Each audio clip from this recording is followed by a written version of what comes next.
What is up, guys? This is Mr. Tony Stark, and today on Stark Reviews, we're going to be taking a look at the differences between Apple and Android.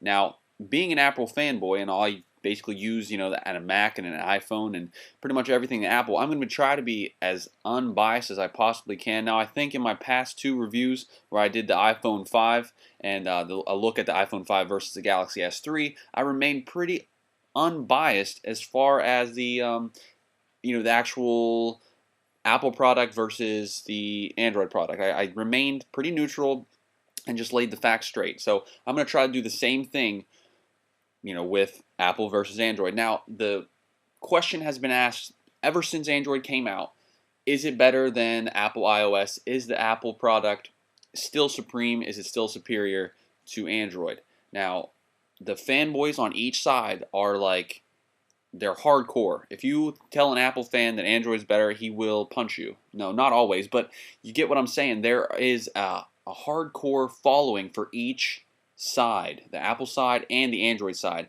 A lot of die-hard Android fans would never ever dream of going to Apple, and the Apple fans would die before ever picking up an Android device.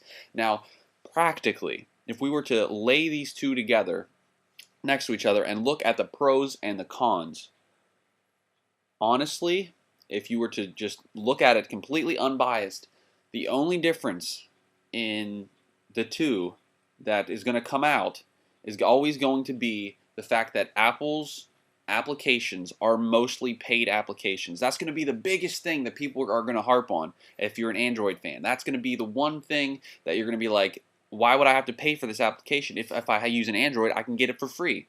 The Angry Birds games and all bunches of other applications on the Android marketplace are free. 75% of those applications are going to be free on the Android marketplace. So that's the one major difference between the two, and one that really tilts the tides towards Android as far as that goes. Now, with Apple, you have the reliability of the Apple product. As far as my experience with all the Apple products go, I've never had a virus. I've never had it just shut down randomly. The software is dependable. If you have an issue, you can plug it into your computer and restore it. The backup software is great. If you're using a Mac, as far as your computer goes, the compatibility between the applications and the software and all the file types are, simultaneous. If you have music on your computer, iTunes is the way to go. So the music and the media applications on the iPhone set it apart from Android. The Android phones, like I said, they can have a lot of problems with their software. They can have issues with upgrading the software to the newest versions. They can shut off. They can, have battery issues. Now, not saying that the Apple phones don't have those same kind of issues, but they happen less frequently, in my experience. Every Apple product that I've ever had, I've never had to replace it or take it back. Now, maybe that's just because I have had good luck with them. That's possible. But looking at them side by side, Apple has the advantage in that area. So what you have to decide for yourself is the reliability and the compatibility worth paying for those applications that you possibly would want to download? Is that it? Is that cut and dry? Is that as simple and black and white as we can look at it? No.